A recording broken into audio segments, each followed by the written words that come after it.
ओम नमः शिवाय मोर स्नेहर छात्र छात्री माने दीपुसार ज्ञान यूट्यूब चैनल को स्वागत करुछि। আজি पिलामने मो प्लस टू सेकेंड आर्ट्स पिलामानक पई सोशियोलॉजी व समाज विज्ञान गोटे सुंदर वीडियो तुम मानक आगे जो उपस्थापन करी पिलामन देख सोशियोलॉजी रो एग्जाम पई समस्त छात्र छात्री मानक बेस्ट ऑफ लक एग्जाम बहुत भल हम पिलामन एग्जाम पूर्व ये वीडियोटा निश्चय देखी जीवो। आज किसी बछा बछा एमसी क्वेश्चन मु तैयारी करिछि जहाँकि विगत दिन मानक परीक्षार आसीला निश्चय क्वेश्चन गुड़िक पिलाने परीक्षार आसब। प्रथम क्वेश्चन देख कही सहर कौन प्रत्येक लोक जानती मात्र से ही सहर संतोषजनक संज्ञा दे पारे ना यह कहाँकर उक्ति मैक आइवर वर्जेल देसाई उत्तर होची वर्जेल।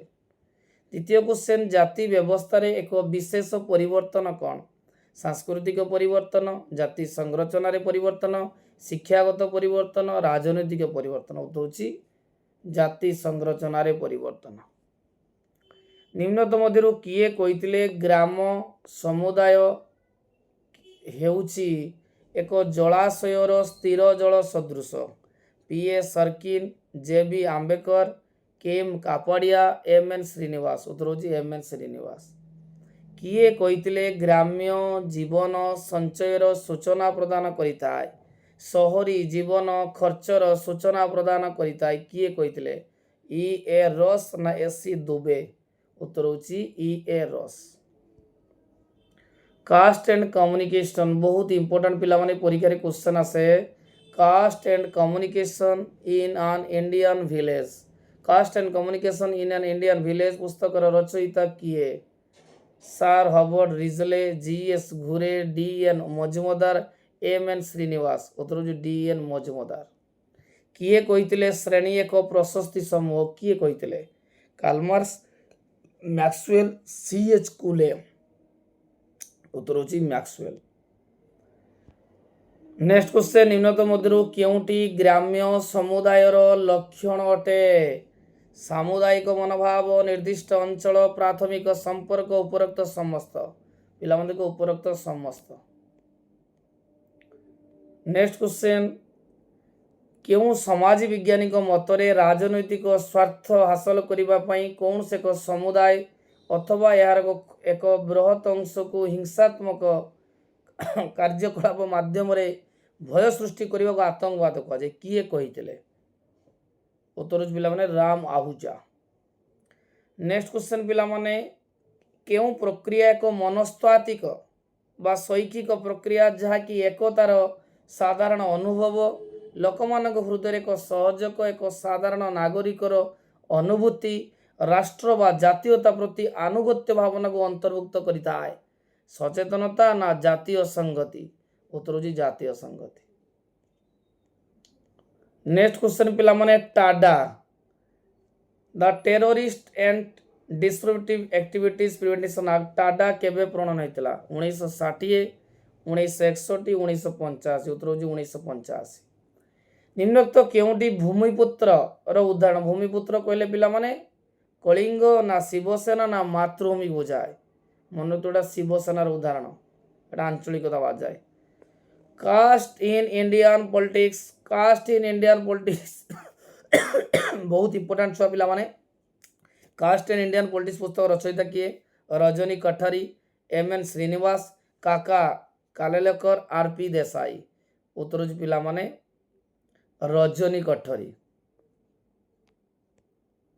सामूहिक अधिकार लाभ पाई यथेष्ट सुविधार अभाव सामाजिक अधिकार लाभ पाई यथेष्ट सुविधार अभाव वस्तुभित्तिक वंचितकरण सीमित सामाजिक अंशग्रहण एवं प्रतिमनीय असंगति केउं सामाजिक अवस्थार परिस्थिति घटे सामाजिक विघटन ना सामाजिक बहिष्करण ना सामाजिक असमानता ना सामाजिक द्वंद्व उत्तर सामाजिक बहिष्करण। अनुसूचित जाति नामकरण केबे हितला बहुत इंपोर्टेंट पिला माने जो अनुसूचित जातिर नामकरण केबे हितला ना 1935 मसीह होइतला। नेक्स्ट क्वेश्चन पिला माने निम्नोक्त मध्यरु केउं जनजाति उत्तर पूर्वांचलर बासिंदा अटंती भील गारो बंडा हो उत्तर होची गारो। ସମ୍ବିଧାନର କେଉଁ ଧାରାର ନିର୍ଦ୍ଦେଶ କ୍ରମେ ଭାରତର ରାଷ୍ଟ୍ରପତି ଓ ରାଜ୍ୟ ଗଭର୍ଣ୍ଣରଙ୍କ ସୁପାରିଶ କ୍ରମେ କେତେକ ସମୂହ ବା ସମୁଦାୟକୁ ତଫସଲଭୁକ୍ତ ଜାତି ଭାବରେ ଘୋଷଣା କରିପାରିବେ? 338, 339, 342। ଉତ୍ତର ହେଉଛି 342। ମପ୍ଲାହ କୃଷକ ଆନ୍ଦୋଳନ ଭାରତର କେଉଁ ରାଜ୍ୟରେ ରହିଥିଲା? ମପ୍ଲା କୃଷକ ଆନ୍ଦୋଳନ କେଉଁ ରାଜ୍ୟରେ? ଉତ୍ତର ହେଉଛି ପିଲାମାନେ କେରଳରେ ହୋଇଥିଲା। ଜଗତୀକରଣ ବା ଗ୍ଲୋବାଲାଇଜେସନ ଶବ୍ଦଟିକୁ କିଏ 90 ଦଶକରେ ପରିଚିତ କରାଇଥିଲେ? ଜଗତୀକରଣ ବା ଗ୍ଲୋବାଲାଇଜେସନ ଶବ୍ଦଟିକୁ କିଏ 90 ଦଶକରେ ପରିଚିତ କରାଇଥିଲେ? ମ୍ୟାକଲୁହାନ, Ronald Robertson, ଧାନଗାରେ, park and Burgess. ଉତ୍ତର ହେଉଛି ପିଲାମାନେ ରୋନାଲ୍ଡ ରବର୍ଟସନ। କିଏ ସହରୀବାଦର କେତେକ ସ୍ୱତନ୍ତ୍ର ଗୁଣକୁ ଦର୍ଶାଇଛନ୍ତି ଯଥା କ୍ଷଣସ୍ଥାୟିତ୍ୱ, ନାମବିହୀନତା, ଅଗଭୀରତା, ବ୍ୟକ୍ତିବାଦ ଇତ୍ୟାଦି? ଉତ୍ତର ହେଉଛି ଲୁଇସ୍ ରିଥ୍। ରାଷ୍ଟ୍ରୀୟ ବା ଜାତୀୟ ବଜାରକୁ ବିଶ୍ୱ ବଜାର ପାଇଁ ଉନ୍ମୁକ୍ତ ରଖିବାକୁ କେଉଁ ପ୍ରକ୍ରିୟା କୁହାଯାଏ? ରାଷ୍ଟ୍ରୀୟ ବା ଜାତୀୟ ବଜାରକୁ ବିଶ୍ୱ ବଜାର ପାଇଁ ଉନ୍ମୁକ୍ତ ରଖିବାକୁ କେଉଁ ପ୍ରକ୍ରିୟା କୁହାଯାଏ? ସହରୀକରଣ, ଜଗତୀକରଣ, ପାଶ୍ଚାତ୍ୟକରଣ? ଉତ୍ତର ହେଉଛି ପିଲାମାନେ ଜଗତୀକରଣ। ପ୍ରାଚୀନ ଭାରତ ଦୁଇଟି ସହରର ନାମ କ'ଣ ଥିଲା? ନା ହରପ୍ପା ଆଉ ମହେଞ୍ଜୋଦାରୋ।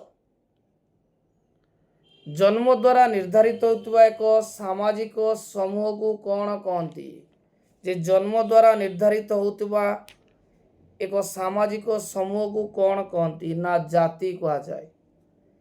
କାହା ଅନୁସାରେ ଗୋଟିଏ ଭାରତୀୟ ଗାଁ କହିଲେ କେତେକ ଜାତି ସମୂହକୁ ନେଇ ଗଠିତ ଗୋଟିଏ ସମୁଦାୟକୁ ବୁଝାଏ, ଯେଉଁଠିକି କୃଷି ଜୀବିକା ନିର୍ବାହର ଏକ ମୌଳିକ ଉତ୍ସ ଭାବେ ପ୍ରଚଳିତ।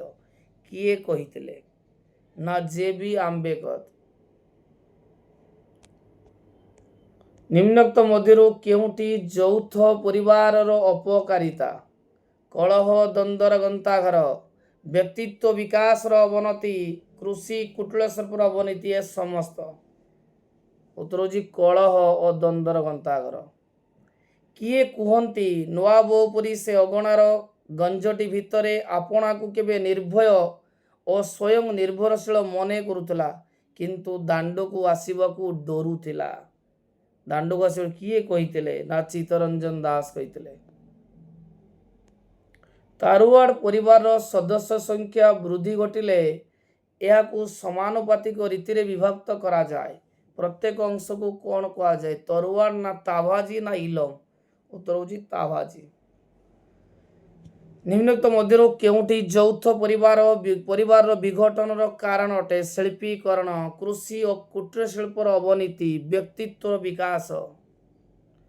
ଉତ୍ତର ହେଉଛି ପିଲାମାନେ ଶିଳ୍ପୀକରଣ।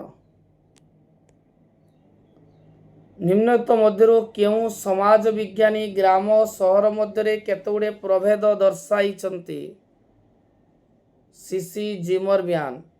ଏକ ନିର୍ଦ୍ଦିଷ୍ଟ ଅଞ୍ଚଳର ଲୋକମାନେ ନିଜ ଅଞ୍ଚଳ ପ୍ରତି ଆନୁଗତ୍ୟ ପ୍ରଦର୍ଶନ କରି ଅନ୍ୟର ସ୍ୱାର୍ଥକୁ ଗୁରୁତ୍ୱ ନ ଦେବାକୁ କ'ଣ କୁହାଯାଏ?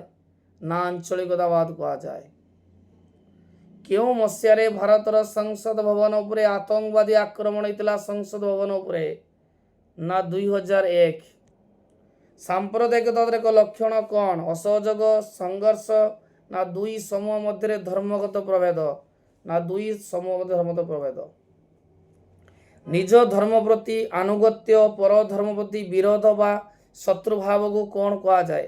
ସାମ୍ପ୍ରଦାୟିକତାବାଦ, ଭାଷାବାଦ, ଆଞ୍ଚଳିକତାବାଦ? ଉତ୍ତର ହେଉଛି ସାମ୍ପ୍ରଦାୟିକତାବାଦ। ସାଧାରଣ ସଂସ୍କୃତି ଥାଇ ଏକ ଜନସଂଖ୍ୟାର ଆତ୍ମନିର୍ଭରଶୀଳ ବିଭାଜନକୁ ଜନଜାତି କୁହାଯାଏ। ସାଧାରଣ ସଂସ୍କୃତି ଥାଇ ଏକ ଜନସଂଖ୍ୟାର ଆତ୍ମନିର୍ଭରଶୀଳ ବିଭାଜନକୁ ଜନଜାତି କୁହାଯାଏ। ଏହି ସଂଜ୍ଞାଟି କିଏ ପ୍ରଦାନ କରିଥିଲେ? ନା ଲୁସି ମେୟର। କେଉଁଠି ଶ୍ରେଣୀର ଲକ୍ଷଣ ଅଟେ? ଶ୍ରେଣୀର ଲକ୍ଷଣ କ'ଣ? ଅର୍ଜିତ ପ୍ରଶସ୍ତି। କୋରାପୁଟର ଆଦିବାସୀ ନେତା ଲକ୍ଷ୍ମଣ ନାୟକ ଇଂରେଜ ସରକାରଙ୍କ ବିରୁଦ୍ଧରେ ଲଢ଼େଇ କରି କେଉଁ ମସିହାରେ ଶହୀଦ ହୋଇଥିଲେ? ନା 1943। କେଉଁ ପର୍ତ୍ତୁଗୀଜ ଦାର୍ଶନିକ ସର୍ବପ୍ରଥମେ କାଷ୍ଟା ଶବ୍ଦର ବ୍ୟବହାର କରିଥିଲେ? କାଷ୍ଟା ଶବ୍ଦ? ନା ଗ୍ରାସିଆ ଡି ଓଟା। ନିମ୍ନଲିଖିତ କାରଣ ମଧ୍ୟରୁ କେଉଁଟି ଜାତି ବ୍ୟବସ୍ଥାକୁ ପ୍ରଭାବିତ କରେଛି? ଉଚ୍ଚ ନିଚ କ୍ରମ, ଶ୍ରମ ବିଭାଜନ, ଆଧୁନିକ ଶିକ୍ଷା ବ୍ୟବସ୍ଥା ନା ଆଧୁନିକ ଶିକ୍ଷା ବ୍ୟବସ୍ଥା? ଜାତିର ଉଚ୍ଚ ନିଚ କ୍ରମ ପାଇଁ ଭାବନା କାହା ଉପରେ ପର୍ଯ୍ୟବେସିତ ଅଟେ?